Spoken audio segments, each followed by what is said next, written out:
यदि कहीँ कसैले यस्तो मामलामा करप्सन गर्छ भने कुनै पनि हालतमा सही हुँदैन, त्यसको छानबिन गराएर सख्तभन्दा सख्त कारबाही गरिन्छ।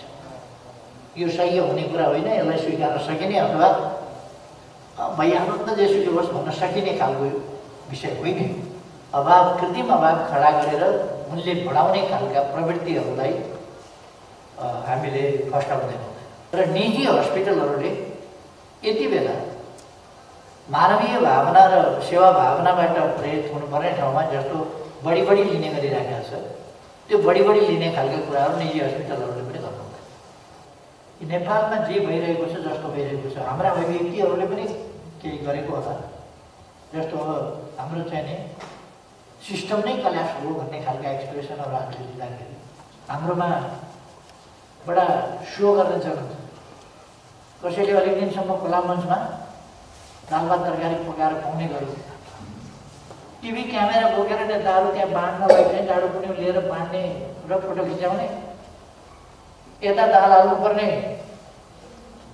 कचौरामा दाल हाल्नु पर्ने भुइँमा पुग्छ, किनभने उसको ध्यान उता टिभी क्यामेरातिर मुन्टो टिभी क्यामेरातिर फर्काएको छ, दाल चाहिँ उता भुइँतिर पुग्छ। तर फोटो खिचाउन आएको यो खालको सोही त्यहाँ कुनै कन्ट्रिब्युसन छैन, तर फोटो खिचाउने नै र त्यो फेसबुकमा तत्काल फेरि अपलोड गरिहाल्छ। सुरुमा हामीले अनुभव पनि भएन। मैले नि ठानेको के थियो भनेदेखि यस रूपमा नेपालमा चाहिँ कोभिड बढ्छ भन्ने मैले ठानेको थिएँ। मैले के ठानेको थिएँ भनेदेखि हाम्रो चाहिँ इम्युन सिस्टम धेरै स्ट्रङ छ, त्यसकारण अलिअलि सर्ला तर धेरै यस तहमा चाहिँ वृद्धि हुन सक्दैन भन्ने लाग्यो। करिब पाउने 3 घन्टा लगभग हामीले र यस बिचमा महत्त्वपूर्ण सुझावहरू, विचारहरू आएका छन्। यति बेलाको सबभन्दा जल्दोबल्दो समस्या अक्सिजनको समस्या देखियो, सबभन्दा बढी बर्निङ प्रब्लम। अक्सिजन हामीले आपूर्ति गर्न नसक्नाका पछाडि दुईटा कारण देखिए। एउटा अक्सिजनको हामीसँग आपूर्ति गर्न सक्ने गरेको परिस्थिति नरहेको अथवा त्यो उत्पादन अथवा आयात पर्याप्त नभएको। दोस्रो अलिकति सहायक पक्ष के देखियो भने एक खालको साइकोलोजिकल टेररको कारणले पनि मान्छेले आफूले सिलिन्डर लाने, आफूले रोकेर राख्ने जस्ता कुराहरूले पनि समस्या अझ विकराल बनाएको बुझियो। तसर्थ दुईटा चिज हामीले गर्नुपर्ने देखिन्छ। एउटा अक्सिजन पर्याप्त मात्रामा उत्पादन वा आयात, जसरी होस् हामीलाई अक्सिजन चाहियो। उत्पादनको सन्दर्भमा हामीले हाम्रा सबै प्लान्टहरू, जो जति प्लान्टहरू छन् तिनलाई म्याक्सिमम क्षमतामा सुचारू गर्नुपर्छ। त्यसका निम्ति यदि मेन्टेनेन्स आवश्यक छ, मेन्टेनेन्स गर्ने, र मेन्टेनेन्स ठिकै छ, उत्पादन गर्न सक्छ, अरू कुराहरू जस्तो आवश्यक मात्राको अटुट विद्युत आपूर्तिको समस्या जस्तो कुराहरू छ भने त्यो अटुट विद्युत आपूर्ति जस्ता कुराहरूको पनि समस्या समाधान गर्ने र उत्पादन हाम्रो सम्पूर्ण क्षमताले उत्पादन गर्ने एउटा चिज। दोस्रो चाहिँ उत्पादित अक्सिजनको कहाँ पुर्याउनु पर्ने हो त्यसको समुचित व्यवस्था, राम्रो कोअर्डिनेसन, समन्वय र त्यसलाई कुन ठाउँमा पुर्याउनु पर्ने हो त्यो त्यसमा अलिकति भ्रमपूर्ण ढङ्गको माग पनि भएको छ। त्यसकारण माग र आपूर्तिको बीचको ग्यापमा माग बमोजिम भन्दा पनि आवश्यकता बमोजिम, प्राथमिकता बमोजिम दिनुपर्ने अहिले फिलहालको स्थिति देखिन्छ। त्यसकारण आवश्यकता अक्सिजनलाई प्राथमिकताका आधारमा आवश्यकता पुरा गर्दै जाने, होल्ड गर्न नदिने। र डाक्टर दिव्याले भन्नुभए जस्तो अक्सिजन लगेर एक सिलिन्डर घरमा राखेर के हुन्छ, त्यो त एकछिनमा सिद्धिन्छ अनि त्यसपछि के गर्नु त फेरि? त्यो चाहिँदा नचाहिँदा प्रयोग गरिएला, चाहिएका बेलामा फेरि छैन। त त्यस्तो स्थितिमा त्यो कुनै उपाधिहरूलाई हुँदैन। त्यसकारण सिलिन्डर अक्सिजन भरेर पनि घरमा राख्नुको केही अर्थ छैन। त्यो केही समयपछि त आफै अक्सिजन समाप्त हुन्छ। अब यो त के भनेदेखि सावधानी नअप्नाउने, आउन नदिने प्रतिबद्धता पनि नगर्ने, त्यस अनुसारको अभ्यास पनि नगर्ने, आफूले लापरवाही गरिराखिएको छ। त्यसकारण यहाँ आउँछ यस गर्न यसर्थ पहिले नै आउँछ भनेर तयारी चाहिँ आउनका लागि तयारी चाहिँ गर्ने। त्यो तयारी त्यति थाहा छ आउँछ भन्ने भने त प्रिकसन अप्नाए पनि अक्सिजन सिलिन्डर राख्नु परेन, सोसल डिस्टेन्स कायम राखे भयो, मास्क लगाए भयो, अरू अनावश्यक भेटघाटहरू नगरे भयो, यस्ता थुप्रै कुरा अरूतिर ध्यान दिए भयो। अक्सिजन सिलिन्डर राख्नुको कुनै अर्थ नहुने कुरा चाहिँ स्पष्ट छ। त्यसकारण त्यो कुरा क्रमशः मान्छेलाई बुझाउने पनि त्यो सचेतना कार्यक्रम पनि फेरि लानुपर्ने आवश्यकता चाहिँ छ। सचेतना कार्यक्रमका विभिन्न आयामहरू छन्। अहिले त्यो आयामहरूको बारेमा, त्यो विभिन्न पक्षको बारेमा यहाँ चर्चा गरिरहनु फेरि मैले थपिरहनु आवश्यक छ जस्तो मलाई लाग्दैन। त्यसकारण पहिलो कुरा चाहिँ हामीले अक्सिजन आयात गर्ने प्रबन्ध, कहाँ पाउँछ त्यहाँबाट अक्सिजन ल्याउने। दोस्रो, अक्सिजन ल्याउनका लागि हामीलाई ट्याङ्करहरू चाहियो। तिनीहरू जहाँ पाउँछ त्यहाँबाट प्लेनमा हुन्छ, जेमा हुन्छ तत्काल तिनीहरूलाई ल्याउने र त्यो व्यवस्था गर्ने।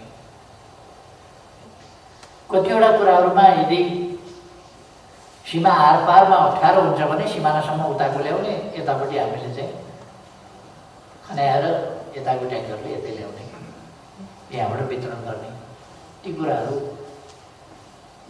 गर्न सकिन्छ। र अर्को कुरा चाहिँ सकेसम्म छिटै अर्को वर्षसम्ममा स्थापना गर्ने कुराको केही अर्थ हुँदैन। कति दिनभित्र हामी स्थापना गर्न सक्छौँ, रेडिमेड खालका चाहिँ त्यस्ता मेसिनहरू ल्याएर जडान गरेर कहिलेसम्ममा चाहिँ उत्पादन गर्न सक्छौँ हो, त्यस कुरामा ध्यान दिनुपर्छ। अर्को कुरा चाहिँ अब यसमा अनुदान यति बेला होइन, यदि दुईटा स्थितिमा अनुदान।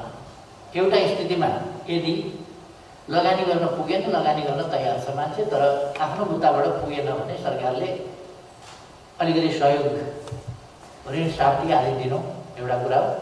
र यदि त्यसको उपादेयता, त्यसको मूल्य असुल उप नहुँदै उपादेयता समाप्त भयो भने त्यति बेला चाहिँ फेरि सब्सिडी दिने चाहिँ त्यहाँनिर अर्थ हुन्छ कि। अब पहिले नै सब्सिडी दिएर त के हुन्छ, पछि उपादेयता भएन भने तपाईँले चाहिँ यहाँ क्षति भयो कम्पेन्सेट गरौँ भन्ने कुरा चाहिँ ठिक हुन्छ। अब अहिले यो कतिसम्म जान्छ के हुन्छ, त्यस कारण यहाँ एकदम सुरुमै त्यो दिनुपर्ने भन्ने कुरा चाहिँ केही पनि मलाई त्यस्तो लाग्दैन। र कुनै गरिब मजदुरले स्थापना गर्ने होइन, अलिकति हुनै खाने मान्छेले हो, उसले ब्याङ्कबाट लोन पाउन सक्छ। र त्यसबाट यदि रिटर्न नभइकन त्यो प्लान्ट बन्द हुने अथवा त्यो त्यसको चाहिँ औचित्य समाप्त हुने हो भने त्यस्तो अवस्थामा चाहिँ दिनु उपयुक्त होला। प्र्याक्टिकल मैले कुरा गर्दाखेरि नि एउटा सेन्टिमेन्टमा नबोक्ने हो भने, नत्र त पोहोर कोभिड आयो भन्ने बित्तिकै हामीले हतार 11 गते लकडाउन गऱ्यौँ, 12 गते बिहानबाट चाहिँ पोका पुगेर वितरणमा कुद्यौँ। वितरणमा जो लाइनमा उभियो तिनीहरूले अब सिधैमा पाइन्छ भने 30 केजी 50 केजी चामल पाइन्छ, अलिकति दाल पाइन्छ, के पाइन्छ भने लिइहाल्नु हुँदैन। अनि त्यो को गयो एउटै परिवारको कतिजना गयो, त्यो पनि हिसाब भएन। हामी अलिक हौसी सुरुमा हामीले अनुभव पनि भएन। मैले नि ठानेको के थियो भनेदेखि यस रूपमा नेपालमा चाहिँ कोभिड बढ्छ भन्ने मैले ठानेको थिएँ। मैले के ठानेको थिएँ भनेदेखि हाम्रो चाहिँ इम्युन सिस्टम धेरै स्ट्रङ छ, त्यसकारण अलिअलि सर्ला तर धेरै यस तहमा चाहिँ वृद्धि हुन सक्दैन भन्ने लाग्यो। तर यस तहमा वृद्धि भयो। सामान्य इम्युन सिस्टमले पनि यसलाई रेस्ट गर्न सक्दो रहेछ। यद्यपि इम्युन सिस्टमको काम छैन भने त्यो जति मात्रामा मान्छे रिभाइभ भएका छन् त्यसमा पनि इम्युन सिस्टमको अवश्य नै भूमिका हुन्छ। यससँग इम्युन सिस्टमको भूमिका नहुने होइन। त्यसकारण अब सरकारको तर्फबाट एउटा के देखियो भनेदेखि थुप्रै कामहरूमा कोअर्डिनेसनको अभाव देखियो। कोअर्डिनेसनको अभाव देखियो, त्यसकारण कोअर्डिनेसनको प्रभावकारी व्यवस्था गरिनेछ।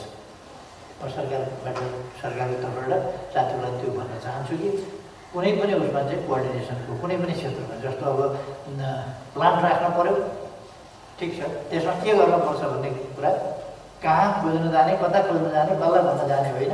एक ठाउँ हुन्छ, यहाँ म यसरी प्लान्ट स्थापना गर्छु भनेपछि त्यो आवश्यक छ कि छैन त्यसको जवाफ तत्काल दिन्छ र त्यसमा के फेसिलिटी दिन सकिन्छ त्यो तत्काल त्यहाँबाट दिन्छ, तत्काल डिसिजन दिन्छ र तत्काल त्यो एक्सनमा जान्छ, त्यो इम्प्लिमेन्टेसनमा जान्छ। त्यस प्रकारको कोअर्डिनेटिङ डिसाइसिभ मेकानिजम, त्यसले कोअर्डिनेसन पनि गर्छ र त्यो डिसाइसिभ पनि हुन्छ। त्यस्तो मेकानिजम तयार गर्ने र त्यसमा लिगल, अरू निर्देशात्मक, अरू प्रकारका के प्रबन्धहरू गर्नुपर्छ, अनुगमनका कामहरू, ती सबै कुराहरू गर्ने र सबै कुरालाई सिस्टमेटाइज गर्ने, विधि पनि डेभलप गर्ने, प्र्याक्टिसमा पनि इम्प्लिमेन्ट गर्ने। यो विधि र प्र्याक्टिस दुईटैलाई इम्प्लिमेन्ट गर्ने कुरा चाहिँ सरकारको तर्फबाट हामी छिटै मिलाउँछौँ। यसका निम्ति चाहिँ अब सरकारको तर्फबाट पनि र निजी क्षेत्र पनि आज हामी सबै कुरा गर्न भ्याउँदैनौँ। हामीले ओपिनियन सुन्यौँ, समस्याको गम्भीरता बुझ्यौँ र समस्या कहाँ छन् भन्ने कुरा पनि फेरि अझ गहिरोसँग बुझ्ने मौका पायौँ साथीहरूसँग बसेर कुरा गर्दा। यसमा मैले देखेको एउटा पक्ष, हामी अझै पनि मेरो एउटा लेमेन सोच हो, हामीसँग जस्तो मेडिकल हिसाबले नै हेर्दाखेरि पनि कोभिड सरेर पनि लङ्समा चाहिँ त्यो ट्रान्समिट गर्न नपाओस्, त्यसलाई लङ्समा जानबाट कसरी रोक्ने भन्ने उपायहरू पनि त हुन्छ होला नि। ती उपायहरूमा पनि हामीले ध्यान दिनु जरुरी छ। नाकमा सर्छ भने नाकैबाट त्यसलाई चाहिँ अन्यत्र ट्रान्समिट गर्न नपाइकन त्यसलाई खतम पार्ने, थ्रोटमा सर्छ भनेदेखि थ्रोटबाटै त्यसलाई लङ्समा जान नदिइकन खतम पार्ने उपाय पनि हुन्छ होला। त्यस्ता खालका विधिहरू हुन्छ होला, ती पनि अपनाउने, जसले गर्दाखेरि अक्सिजन लगाउनु पर्ने बिन्दुमा बिमारी नपुगोस् अथवा भेन्टिलेटर लगाउनु पर्ने बिन्दुमा बिमारी नपुगोस्, अथवा त्यसलाई स्प्रेड हुनबाट चाहिँ कसरी कन्ट्रोल गर्न सकिन्छ त्यो प्रकारका मेजरहरू अपनाउने कुराको सन्दर्भमा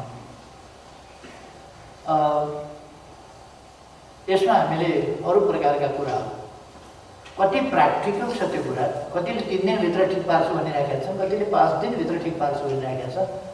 यस्तो ठिक हुँदै हुँदैन भन्न पनि सकिँदैन। त्यसकारण यसमा आयुर्वेदिक परम्परागत उपचार पद्धतिहरूको पनि हामीले सहारा लिने कुरामा ध्यान दिनुपर्ने जस्तो लाग्छ। र अहिले चाहिँ अक्सिजन उपलब्ध गराउने, त्यसका निम्ति प्लान्टहरू सञ्चालन गर्ने, प्लान्ट स्थापना गर्ने, सञ्चालनले पुग्दैन, स्थापना ढिलो हुन्छ, तत्काल बाहिरबाट ल्याउने र ल्याउनका लागि हामीले ट्याङ्कर खरिद गर्नुपर्ने, विभिन्न सरकारहरूसँग कुरा गर्नुपर्ने, यो पक्ष एउटा। अर्को सिलिन्डरको आपूर्ति, सिलिन्डरको खासै समस्या हुनुपर्ने गरेको स्थिति लाग्दैन सिलिन्डरको सङ्ख्या सुन्दाखेरि, तर सिलिन्डर अलिकति मिसप्लेस भइरहेका छन्, त्यसकारण पनि समस्या बढी भएको छ। त्यसर्थ त्यसलाई मिसप्लेस हुन नदिने खालको स्थिति र अर्को आवश्यक मात्रामा सिलिन्डर त्यो जहाँबाट भए पनि अविलम्ब उपलब्ध गराउने, यस हिसाबमा हामी जानु पर्यो। अहिलेको सबभन्दा ठुलो कुरो त्यो। अब नाफाखोर प्रवृत्तिको सम्बन्धमा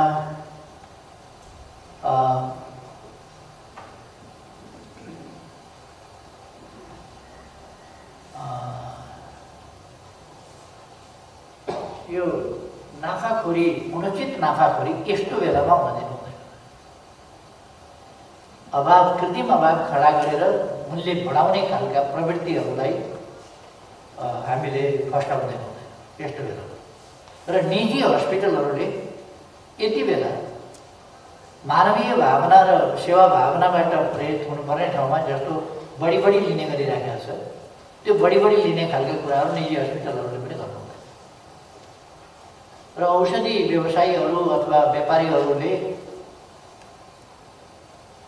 अति महँगो लिएर बेच्ने, रेमडेसिभिरको खासै ठुलो तात्विक अर्थ त्यस्तो छैन होला, त्यसले अलिकति केही रिलिफ गर्ला, या प्लाज्मा फेरोसिस त्यत्रो महत्त्व राख्दैन होला, तर पनि मान्छेहरूको चाहिँ त्यो विश्वास छ। अब त्यस्तो स्थितिमा त्यस्ता कुराहरूलाई अनावश्यक अनुचित ढङ्गले महँगो बनाउने र त्यसबाट अनुचित लाभ लिने खालका कुराहरू किन्चित हुन सक्दैन। हामीले 10% कति लागतभन्दा 10% नाफा दिउँ, त्योभन्दा बढी यस्तो अवस्थामा दिन पनि मिल्दैन, लिन पनि मिल्दैन। लागत त घटाउनै पर्यो, लागत घटाएर 10% गरिदिउँ, किनभने यो वर्ष दिनको इन्ट्रेस्ट रेट जस्तो वर्ष दिन पर्खिनु पर्ने त होइन नि। हो आइसकेपछि त तुरुन्तै रिटर्न आउँछ नि त्यसको। त्यस कारण 10% भनेको यो आजको भोलिको 10% हो, वर्ष दिनको 10% होइन नि। त्यस कारण 10% भनेको कुनै कम कुरा होइन त्यसमा मार्जिन राख्दाखेरि। त्योभन्दा बढी लिनु पनि हुँदैन भन्ने मलाई लाग्छ। बिल नकाटिकन बेच्यो भने पनि कारवाही गर्नुपर्छ, सख्त कारवाही गरिहाल्नुपर्छ। बिल नकाटी बेचेको पाइएमा, बिलमा बढी लिएको पाइयो भने पनि कारवाही गर्नुपर्छ। बिल काट्दैमा कहाँ त्यो बिल काट्यो त्यस कारण यो कालाबजारी होइन भने त्यो चाहिँ उचितै छ भन्ने कुरा हुँदैन नि त। 3000 को औषधिलाई 35,000 दिन्छ भने बिल काट्नुहोस् नि, जेसुकै गर्नुहोस् नि, त्यो कारवाही गर्नुपर्छ। त्यो त पैसा फिर्ता गराउनु पर्ने विषय हो र सजाय दिनुपर्ने विषय हो। यस्तो परिस्थितिमा, यस्ता बेलाहरूमा त्यस प्रकारको नेग्लिजेन्सीहरू हामीले चाहिँ र त्यस प्रकारको चाहिँ गलत प्रवृत्ति मनोवृत्तिहरूलाई हामीले छोड्नु हुँदैन। अब अर्को समस्या के भने भेन्टिलेटरको समस्या देखियो। भेन्टिलेटर तुरुन्तै बनाऊ। स्क्यान मेसिनहरूको समस्या देखियो। स्क्यान मेसिनहरू तत्कालमा हो। त्यो त धेरै ठुलो कुरै होइन, तुरुन्तै इम्पोर्ट गर्दाखेरि पनि धेरै दिन लाग्ने कुरा होइन। अब यसका लागि टेन्डरको प्रोसेस 35 दिनको सूचना आदि इत्यादि भन्ने हो भने त मान्छे यहाँ मरिसक्छ 35 दिनको सूचना। यो हल्ला गर्नेहरू र बदमासी गलत भूमिका, एउटा नाजायज भूमिका खेल्नेहरू त छँदैछन् नि। एकजनाले भने यो नेवार संस्कृति समाप्त पार्ने षड्यन्त्र गरिराखेको छ यो सरकार। नेवार संस्कृति समाप्त पार्न कहीँ बाटा चौडा गर्छ, कहीँ जात्रा मेला आदि इत्यादि हुन दिँदैन। यो संस्कृतिमाथिको हमला हो भनेर तिनै मान्छे हुन्, कहिले सेतु मत्स्येन्द्रनाथमा भड्काउँछन्, कहिले रातो मत्स्येन्द्रनाथमा भड्काउँछन्। जनताको ज्यान जोगाउने कुरा छ, उनीहरू राजनीति गरिरहेका छन्। अहिले कुनै वक्तव्य दिँदाखेरि त्यसमा मानवीय भावनाको कुनै स्मेल आउँदैन, त्यसमा राजनीति आउँछ। दुःखको स्थिति, मानिसको जीवन जोगाउने कुरा छ यहाँ। त्यसमा जेमा पनि करप्सन देख्ने, जन्डिस लागेका आँखाहरूले त्यसलाई पनि पहिलो देखेछ। जेमा पनि करप्सन देख्ने, त्यस प्रकारका भ्रमहरू फिजाउने। मैले भनेको छु, यदि कहीँ कसैले यस्तो मामलामा करप्सन गर्छ भने कुनै पनि हालतमा सही हुँदैन, त्यसको छानबिन गराएर सख्तभन्दा सख्त कारवाही गरिन्छ।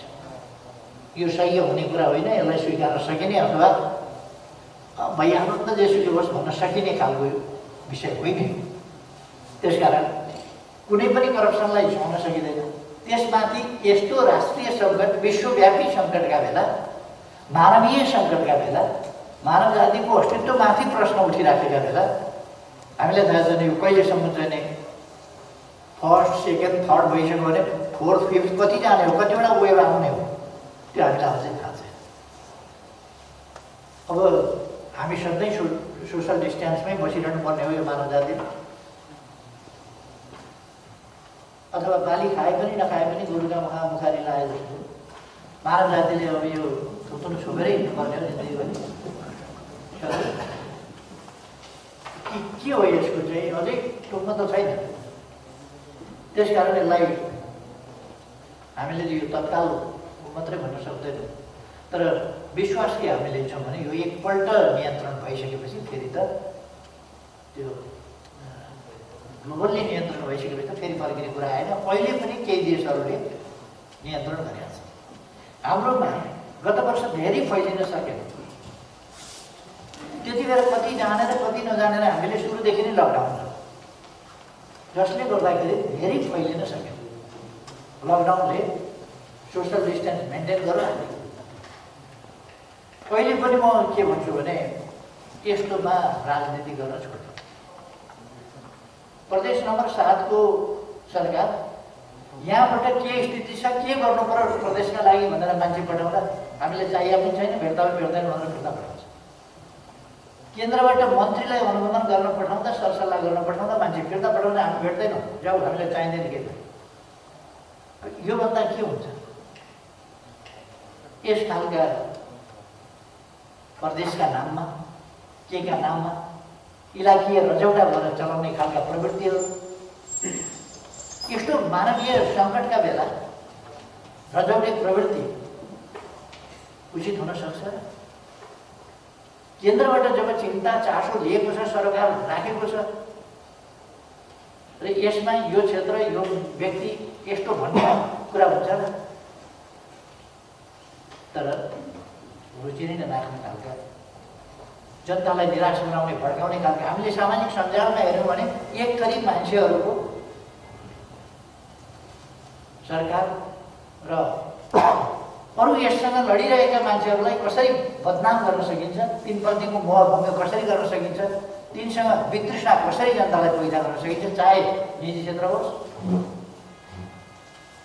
निजी क्षेत्रको हुर्मत लिने काम हुन्छ। म निजी क्षेत्रलाई धन्यवाद भन्न चाहन्छु।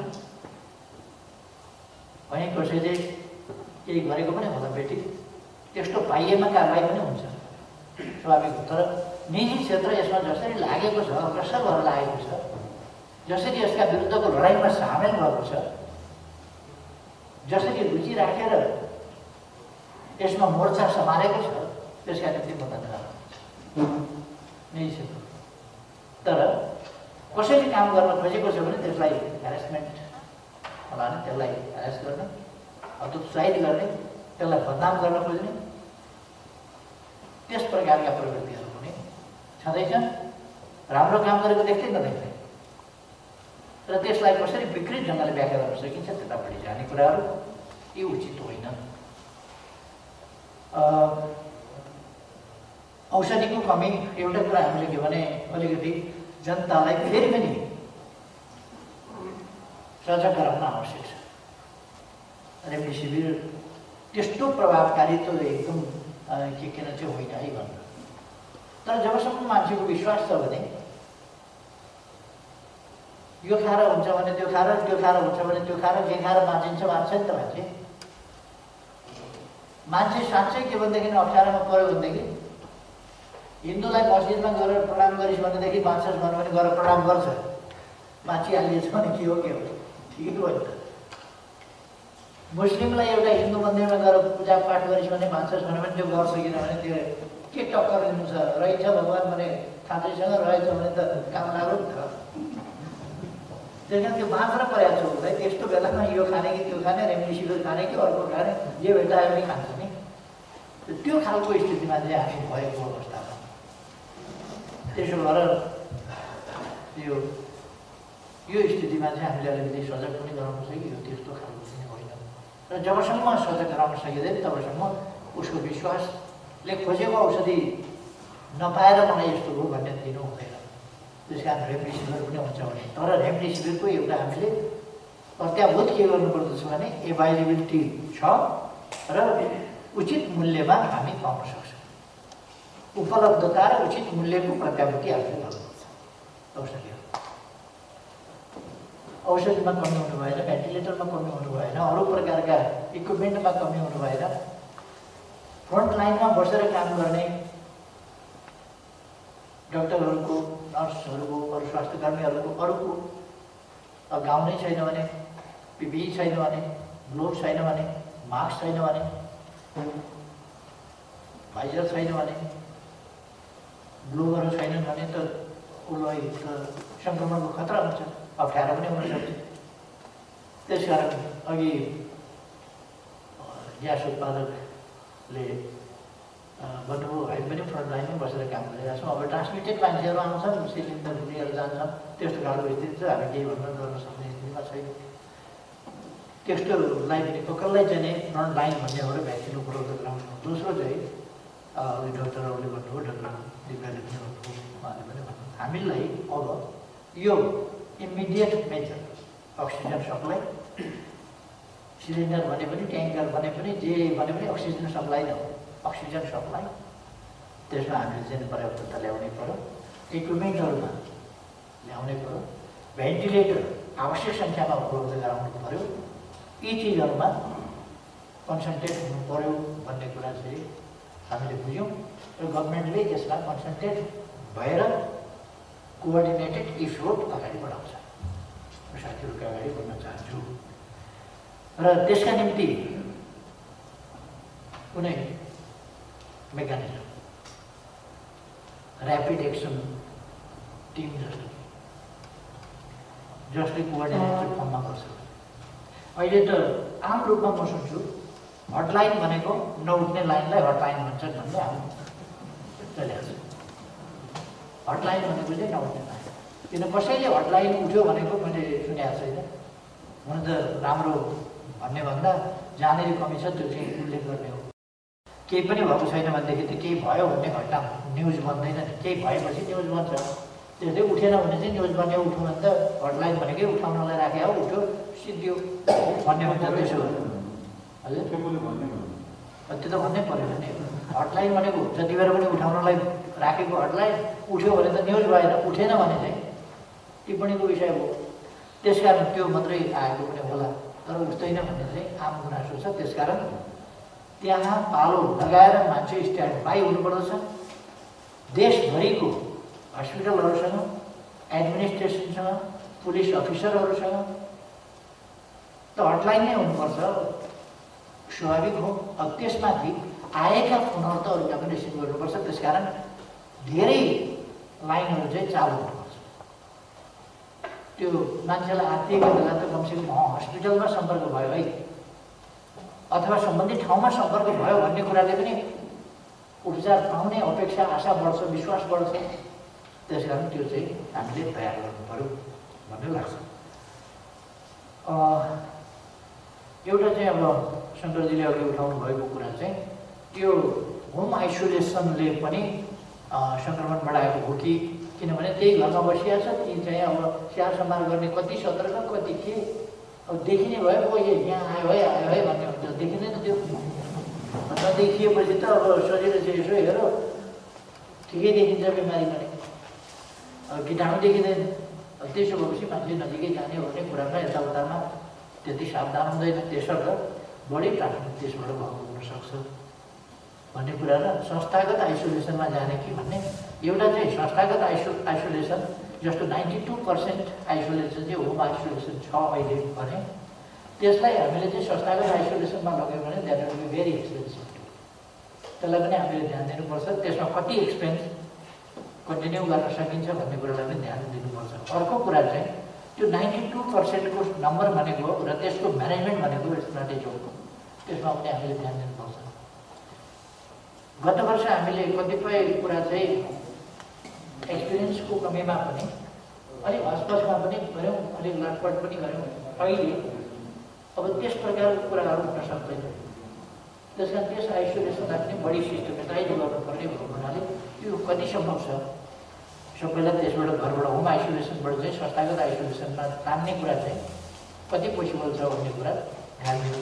किन हामी यति गर्दाखेरि पनि है होम आइसोलेसनमा 92% मान्छे राख्दाखेरि पनि अस्तव्यस्त भइराखेका छ भने त्यसलाई पनि हामीले आफ्नो रेस्पोन्सिबिलिटीको प्रत्यक्ष रेस्पोन्सिबिलिटीको सम्पूर्ण रेस्पोन्सिबिलिटीको दायराभित्र ल्याउँदाखेरि फेरि थप हाम्रो हालत के होला भन्ने कुरा र अब त्यसपछि प्रचारको सन्दर्भमा अहिले नै हामीले बुझ्नुपर्छ कि नेपालमा जे भइरहेको छ जस्तो भइरहेको छ हाम्रा व्यक्तिहरूले पनि केही गरेको होला जस्तो अब हाम्रो चाहिँ नि सिस्टम नै कल्यास हो भन्ने खालका एक्सप्रेसनहरू हामीले दिँदाखेरि त्यसले कस्तो इम्प्रेसन दिँदा कि हाम्रो सिस्टमै कल्यास हो हाम्रो हेल्थ सिस्टम मेडिकल सिस्टम नै कल्यास हो कल्यास भनेपछि बिरामी कल्यास हो भनेको समाप्त हुन्छ त्यो कल्यासै भइसकेपछि त सिद्धि हुने समस्याहरू छन् केही तर कल्यास भएको होइन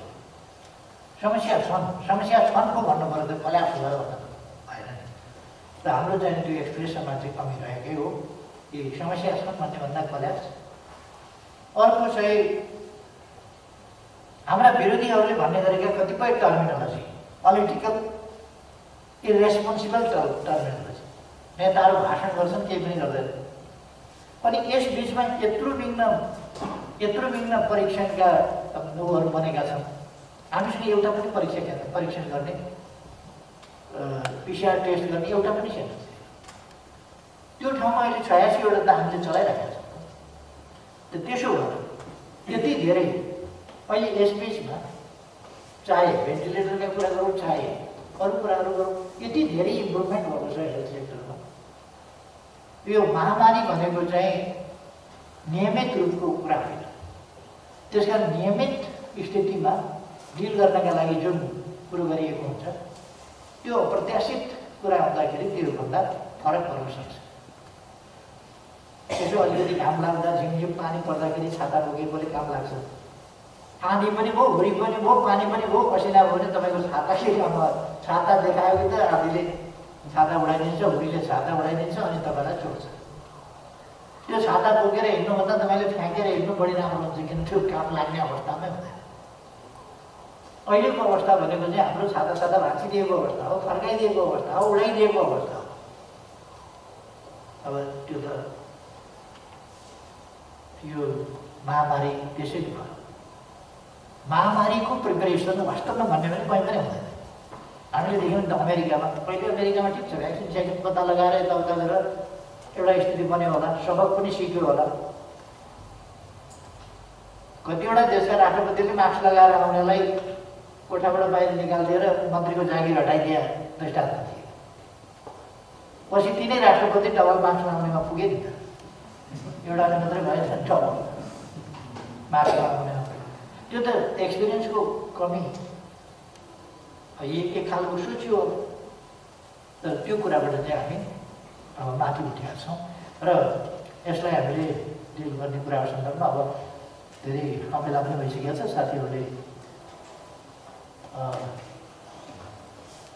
धेरै कोणबाट कुराहरू उठाउनु भएको छ म सबै साथीहरूलाई धेरै धन्यवाद गर्न चाहन्छु र यो साझा समस्या हो यसमा हामी सबैले तदनुसार नै सक्रियतापूर्वक लाग्नुपर्छ र यसको सामना गर्नुपर्छ हामी सामना गर्न सक्छौँ विपक्षीहरूले भन्ने गर्छन् सरकारले केही गर्दैन भाषण मात्रै गर्यो त्यही भाषा टिपेर हामीले बोल्न नगर्नु त्यस्तो होइन सरकारले गरेको छ थुप्रै चिज गरिहाल्छ गर्न तयार छ सरकार गरिराखेको छ गर्न तयार छ गर्न उत्सुक छ आगामी दिनमा पनि गर्छ सरकारका प्रयासहरूमा स्वास्थ्य क्षेत्र निजी व्यावसायिक क्षेत्र